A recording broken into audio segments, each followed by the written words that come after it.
So the cars on the grid now for our next event of the afternoon. Oh, this will be a humdinger. And yes, there could be a little bit of rivalry going out there and a few scores to settle. It's the 3AK City of Melbourne Touring Car Trophy. It is over 25 laps, and of course the two front cars on the grid, as I said, have a score to settle. Mike Raymond. I'm looking at the gentleman to the right there with the bowler hat, obviously the man from Prudential. It's not Anchor Bilk, is it? With the oboe. Dick Johnson, of course, we mentioned yesterday, had a very spectacular crash at Surface Paradise in the 300-kilometre race up there last weekend. Got the True Blue Falcon upside down. He's back. He looks quite pensive there. No smile from Dick today. That's unusual. But look at Peter Brock too. Yes. Oh, got to race him. Of course, whenever you've got to race Peter Brock at any circuit, that's a job and a half. And Brock yesterday in practice was a 45.7. He's the current record holder here, isn't he, for this? Yes, and he holds the record of the 46.3, so he's well under his own track record. Second on the grid, Dick Johnson in car number 17. Third on the grid, the National 9 Camaro, back from the Bathurst Wars. Kevin Bartlett, 46.8, and from position number 4, Murray Carter in the Ford, also with a 46.8. There's Murray Carter, one of the real veterans, a very popular figure here in Victoria. He's been campaigning the Fords for quite a number of years. Always has a splendidly turned out car. Murray was very, very quick in the late practice this morning. Quite a surprise then, right behind Murray Carter is the Sydney Privateer. There's the 9 Camaro, Kevin Bartlett. Although Kevin was up at the presentation area. Just checking if that's Bob Forbes or Kevin settled in behind the wheel. Kevin scheduled to drive. Gary Wilmington, the Privateer from Sydney, has the Ford next on the grid with a 47.1. And then Stephen Harrington in the Commodore, 47.4. Then right behind him there's Gary Wilmington, car number 8, in the Fordham Spares Ford entry. As I mentioned, a Privateer and quite a talented young man who can get around most circuits very, very well. Car 12. Well, this was the car that unfortunately didn't fire for Alan Jones at Mount Panorama in the James Hardy 1000. Warren Cullen is back today to try and prove something. He can prepare a competitive car. He can get it to the line and it can finish a race. Moving along or moving across is car number 4. That's Alan Brown. He also finished in the wars at Bathurst in the massive pile-up at the top of the hill. But he's back today. 05 is our pole sitter under the track record unofficially. He'll try and make it official during the race. Peter Brock for the Marlborough Holden dealer team. Johnny Goss is also here today. He's qualified with a 47.6. The XJS Jag looks a treat. Turned out well. It's practicing well, and John thinks it's going to really surprise. There it is there, the KTEL entry. Car number 10, John Goss. Behind him is car number 39, Laurie Nelson. That's at the Capri, 49.1, and then Rusty French, who dropped a motor yesterday in the Ford. He was a 49.2. Scotty Taylor is out in the Commodore. 65, Gary Scott in the Gemini. Very, very good qualifying effort there. Good shot as you see the grid as they line up for less than 30 seconds to the start of the race, which is over 25 laps. The siren going. Well, they'll do their customary warm-up lap as we'll go through and finish the field off for you. Gary Scott, a good qualifier in the Gemini, 49.6. 51, Steve Land in the Toyota, a 49.7. Joseph Manika in the Alfetta GTV, 49.8. We have Dean Lindstrom in the RX3, 50.1. 69, John Bundy in the Mazda at a 50.3. Number 14, Ray Alford in the Falcon, 50.6. Brian Nightingale is next in 59, the Ford Escort. And rounding them off, number 15, Phil Lyon in the Commodore with a 63.3, which doesn't look too good against the pole sitter Peter Brock's 45.2. And just repeating the official track record, Peter Brock 46.3. He did lower that in practice yesterday unofficially, and if he wants to better that, he'll of course have to do it in the race. But 45.7 got pole position for Peter Brock. We had him up to the 7 Sport microphone yesterday afternoon, Mike Raymond. He was very, very happy with the car, didn't push it, knew he had pole position, and naturally goes into this afternoon's race a very, very happy man. Yes, well, he went to his brother's wedding last night, Phil Brock, so he didn't hang about the circuit. And I think before his hometown crowd here in Melbourne, and under the eager eyes of our Prime Minister of Australia, who is special guest here today at Calder Motor Raceway, directly opposite us in the Calder Raceway VIP suite area, taking a look at the action. Man from Prudential is going to get bowled over on his Homburg if he's not out of there quick smart. Yes, I don't know where they get the extras for this. You're not going to apply, are you? No, I couldn't make it across there quick enough. It looks a bit hot to me. Still very warm conditions here at Calder. Sun's gone behind a couple of clouds, but quite steamy. Top temperature in Melbourne today, forecast 25. Getting ready for the... Alan Stewart ready for the start. And get away with a slipping clutch, but Peter Brock, I think, has got the jump on Dick Johnson as they head up towards Valvoline. Johnson really putting it on, but Brock will have the inside run to the turn. Johnson tries to fend into second, which he does.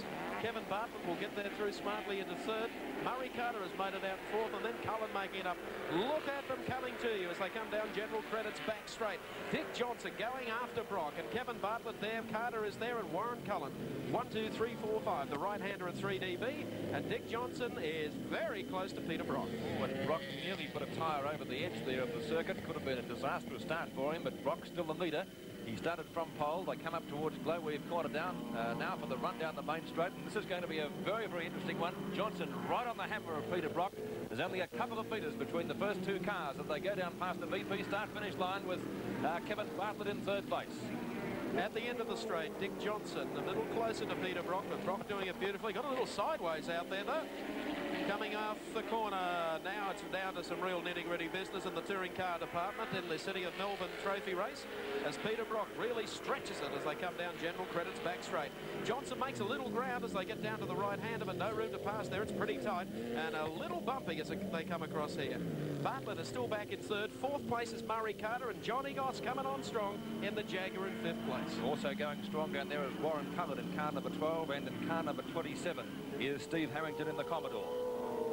Down the straightaway, 2 down, 23 remain in the City of Melbourne Touring Car Trophy race. Peter Brock the race leader, Dick Johnson second, Kevin Bartlett third, Carter fourth, Cullen is fifth, Johnny Goss up into seventh, so he's dropped back a spot in the field as they go down into Valvoline to right-hander. Well, Dick Johnson, as you mentioned, Mike Raymond, probably a lucky man to be here after that spectacular crash which we showed a replay of yesterday, but the car has been rebuilt, and Dick Johnson taking his place in the field today and providing some pretty stiff opposition at the moment for Peter Brock. There's not much between the two cars at the moment.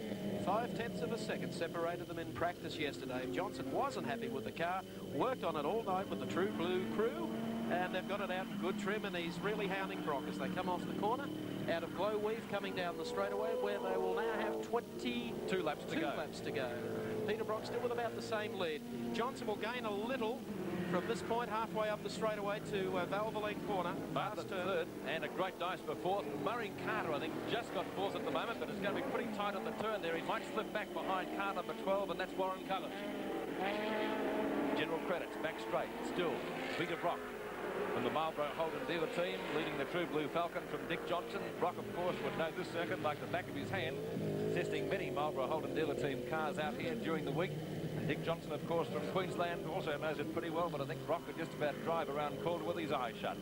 What a great run these two drivers have had all season. Brock, unfortunately, lost the touring car title to Dick Johnson. That's unfortunate if you're a Victorian, but if you're a Queenslander, it's mandatory because Johnson came on strong to take the touring car title and, of course, go on and win the accident-marred James Hardy 1000 at Bathurst. Brock wants just a little bit of limelight to see out the rest of the season, and at the moment, he's got it.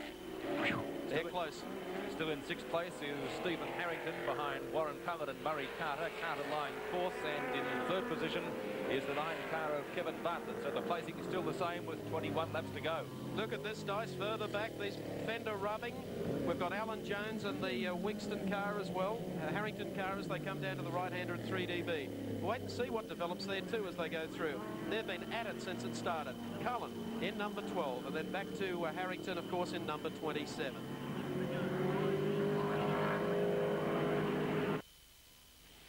You're about to witness an amazing test track demonstration of performance and grip. In the pits at the moment is car number 15, the Phil Lyon Commodore. He was blowing a little bit of smoke around the back section of the track in General Credit straight. Got it to the pits, but I don't think he'll be taking any further part of the race. If he does, certainly he won't be pressing the leaders. I don't think he called in for oil. Okay. We pick up with 17 laps remaining, and here is the dice. It's between those two Bathurst rivals. Peter Brock, 0-5 for the Melbourne Holden dealer team, and of course Dick Johnson, 17, the True Blue Prudential Falcon. Coming away, this will be interesting now because they're in behind a lot of the slower traffic. Kevin Bartlett just coming off Valvoline turn, running in third, still holding that. Murray Carter is fourth, and Warren Cullen is fifth. Kevin Bartlett told us yesterday that he was down on power, and the same thing Mike Raymond would appear to have applied this afternoon. He just can't catch the two leading runners at the moment, 5 and 17. They were going to change an engine overnight, but decided against it. It's not a track that suits the Camaro. However, at this stage, it's running in third and still a long way ahead of fourth place driver, which of course is Murray Carter. Cullen is fifth and Stephen Harrington is sixth. That's the top six. We bring you that update. There's Bartlett pulling out to put a lap on one of the slower cars. Still holding down third and in no danger at this stage of surrendering that. Harrington, meanwhile, has taken the inside edge and may have taken Warren Cullen. 16 laps to go in the Touring Car Trophy race here at Calder. Race over 25 in duration. Kevin Bartlett in the 9 Network car, coming out of General Credit straight into the S's, slides at just a fraction over that bumpy portion of the circuit, makes the left-hander quite well, and Kevin Bartlett bringing it now up towards Glowweave Corner, when once again he'll be coming down the main straight to try and make inroads on the leaders. Car number 69 also blowing a little bit of smoke as it comes past our commentary position. That's John Bundy in the green Mazda. 15 laps remain, and only a pity we didn't see Dick Johnson signal as they go up into the top corner. They came up into overlap traffic and Brock pulled out and left a whole row of cars in front of Johnson, who had the hand out the window and was trying to tell the drivers, I think, to go somewhere. In no uncertain terms. Okay, we're into a bit of traffic racing now with Peter Brock still with that same edge. Johnson closes up just a little bit at the end of the straight, and Brock is very swift through the turns. Knows this track well. He heads out of 3DB down to the right-hander at Glowweave. Johnson closes it up just a little bit here, and they've got a lot of slower cars still to pass before they get to the next corner. The right-hander at the end of this long straight, which is Valvoline. Okay, in progress, the City of Melbourne Touring Car Trophy. Here's Evan Green. Peter Brock, when you're driving your Commodore, your life depends on the work of the men who prepare the car. How much faith do you have in the people who put it together? Yes, it does to a large degree, because a driver drives a car considering that that car is going to be totally predictable, so you don't want to know about a back wheel falling off or the brake pedal going to the floor. And I find that the greatest thing with any racing team is when you've got a group of guys who can think the same way you do.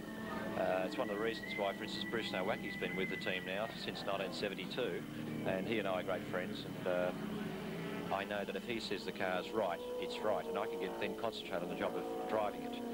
When you have a guest drive somewhere in an unusual car, you tend to be a little bit conservative because you're not too sure what the weak points are in the car or how well it's been put together. So, yes, it's extremely important knowing the car's well put together.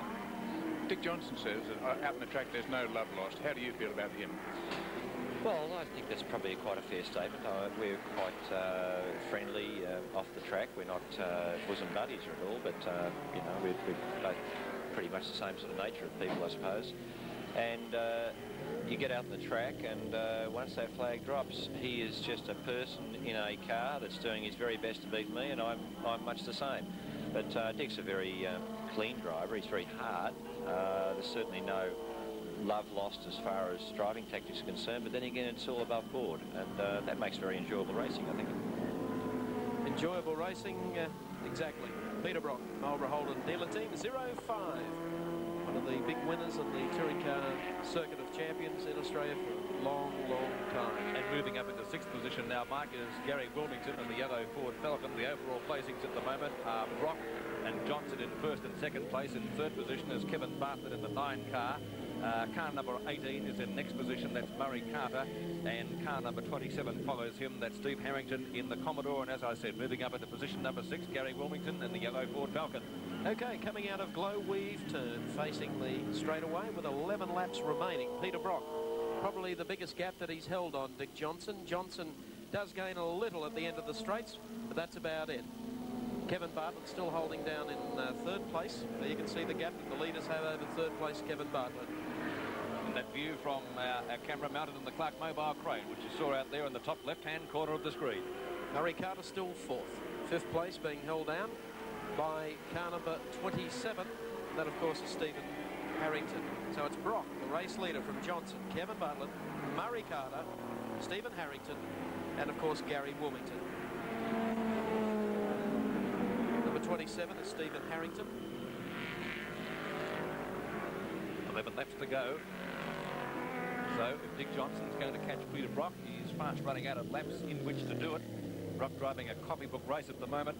Knows the circuit, as we said, like the back of his hand, and Dick Johnson just not having the power down the main straight to pick up car 05, Peter Brock, Marlborough Holden dealer team entry, and doing it well at the moment. Kevin Bartlett still in third position. There's Brocky doing it nicely, coming down General Credit's back straight away. This is the 3AK City of Melbourne Touring Car Trophy race, 25 laps the distance, and they've got 10 laps to go. 1 second.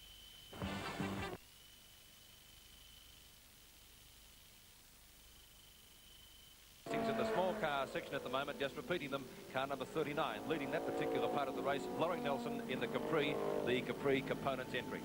Long aerial shot of our third place driver. We've had one go off, but Bartlett goes through the mire there. It looked like the car park at Caesar's Palace, but come to think of it, they ran a Grand Prix on that a few weeks ago.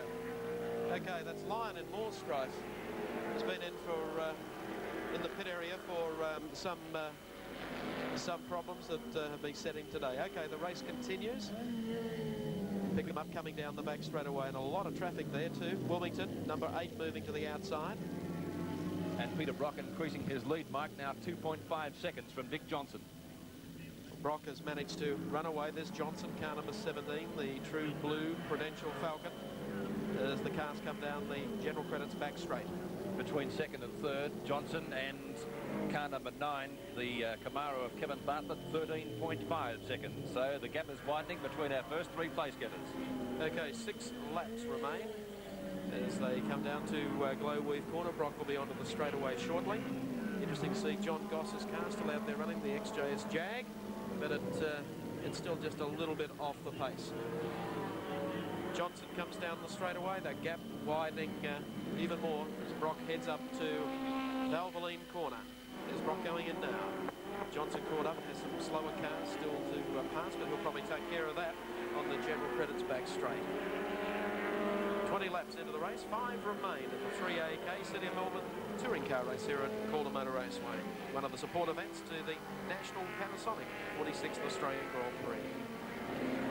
The man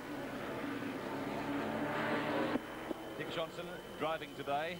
As I said earlier, Mike Raymond, probably a little bit surprisingly, but a magnificent effort from his crew. And this is what happened last week. This is a couple of weeks back. We'll show you last week in a second. This was the Barclays Pro-Am race at Amaroo Park Raceway near Sydney. Johnson took a guest drive, borrowed the car. They offered it to him, but he didn't hand it back the way that they gave it to him. Got it upside down into the bank. However, fortunately, Dick Johnson was able to crawl out of the car, climb into his Ford, and go on and run second in the CRC Chemicals Classic. He opened the door to climb in and went out through the window on the way out.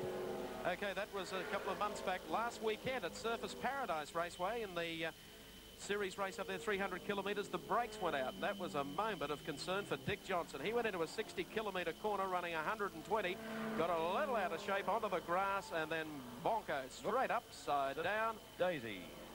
Down it came. All fours. Johnson climbed out from, once again, the side of the door.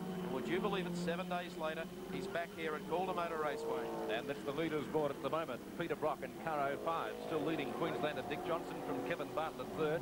In fourth position, Murray Carter. Fifth position is car number 27, Steve Harrington. And in position number 6 is car number 8, Gary Wilmington in the Ford Falcon. There's Lyon again. He's back into the pit. He's having his lion's share of trouble this afternoon. He's been in and out of the pits about 3 or 4 times, and of course well off the pace on this particular event, which has at the moment a little bit less than 3 laps to go for our race leader car 05 Peter Brock as he comes into the S's once more at the top of the circuit and towards Glowweave Corner. Peter doing it very smoothly. Dick Johnson not as tidy in the turns. Been battling a few handling problems yesterday. They looked as though Dick had cured them. Whether or not the tyres have gone off or he's suffering brake fade here today. But he's off the pace just a little bit in comparison to Brock. Brock has run an absolutely perfect race. And I noticed too out on the circuit that Murray Carter is slowly making inroads on Kevin Bartlett. So he's catching up on our third place getter. That could be a pretty good dice for the minor placings. Okay, Brock and Dick Johnson work General Credit's back straight away as Bartlett fends off Murray Carter going down towards Glowweave. There's not much in that. We might try and check on that dice because it's going to be pretty close down there. Here's Johnny Goss in the XJS K-Tel Jag, about to have a lap put on him by Peter Brock. Here's this great scrap that we've been talking about. Kevin Bartlett, number 9, and Murray Carter, the veteran Ford campaigner from Victoria, trying to work out a way of getting past that Camaro. Here he is. The moment of truth has arrived. Murray says it's my left-hander. Bartlett will stay on the gas. Watch this. He'll move to the outside. Carter is now caught looking for an inside pass, but unless he runs over the curb and the grass, he may... Oh, he's gone! That will improve the ratings up Sydney way. Okay, Murray Carter leaves Kevin Bartlett, who does a 360 a la a sprint car ride, gets out and I think has stalled it on the approach to Glowweed. So Murray Carter is carrying a legacy of the clash with Kevin Bartlett. Here it comes down the straightaway. You can see it. Could be a bit of a flare off Bartlett's car, which is tucked in there, but Murray's an old campaigner. Well, he'll get black flagged, I would say, but there's only one lap to go for our race leader, Peter Brock, so it probably won't make that much difference in the end. There's the checkered flag for Peter Brock, actually. Brock going over the line to take the checkered flag. Second place will go to Dick Johnson, and third place should go to Murray Carter now in car number 18. Well, that certainly was a sensation to close out proceedings in the 3AK City of Melbourne Touring Car Trophy. What a sensation to finish the race. I don't think Kevin Bartlett would have kind words to say. So near yet so far to the minor end of the prize, but finishing up in the dust at the top of the main straight. Kevin has just finished rebuilding the 9 Sport Camaro. It's really stoved the side of the door, and let me tell you, just as they pass our commentary position, the checkered flag is out, and Brocky has done it again. He's taken out the 3AK City of Melbourne touring car race, put one on. Dick Johnson, the Ford folk hero from Queensland. Murray Carter of Victoria finishes third in the Ford. And the official winning time to Peter Brock, 3.7 seconds from the Queenslander. 3.7 seconds in favour of the Marlborough Holden dealer team's driver Peter Brock in car 05. Yeah. Brock comes back towards the straightaway. We might take a look and see exactly what happened in that incident involving Murray Carter and Kevin Bartlett. A little tap there, perhaps. But anyway, Bartlett gets it pretty good shape, but bango, Murray just drills him in the side of the door and heads for the rallycross course. Meanwhile, Kevin stands on the gas and loops it, then stalls it. Does he? No, he gets it going again. Comes in with the car looking a little bit sad. Bad luck indeed. Bartlett drove well. Murray Carter took advantage of the only break that came his way. A little bit of desperation there shown at the finish by Murray Carter and Kevin Bartlett. Well, both cars showing the worst for wear at the conclusion of the event. Well, there we can see the Camaro coming in. And he's got a nice biff in the driver's side door there. Something to remember Australian Grand Prix Day 1981 by. So after Bathurst, Kevin will be getting used to it. The only thing about Bathurst, that after he got a ding before at Bathurst, Kevin went looking for the culprit, was going to I heard a story about take care of it until he found out it was a former Queensland boxing champion. Murray might be easy again. Murray's got age. If I was Murray, I'd lock myself in the car and put all the posts down. Don't get out. All right, well, we'll be having the presentation for that in just a couple of moments. Gary Wilkinson will be making his way over to our presentation area here at Calder. Let's run through the situation as it stands at the moment. Our next race coming up will be the Patra Sport. Welcome back to Calder, and we're set for the presentation now for our last race, which was taken out by Peter Brock. Here's Gary Wilkinson at our presentation area. Well, we've just seen the 3AK City of Melbourne Touring Car Trophy race. 3AK, beautiful music, and I think that was pretty beautiful from Peter Brock too. Congratulations, Peter. Thanks, Gary.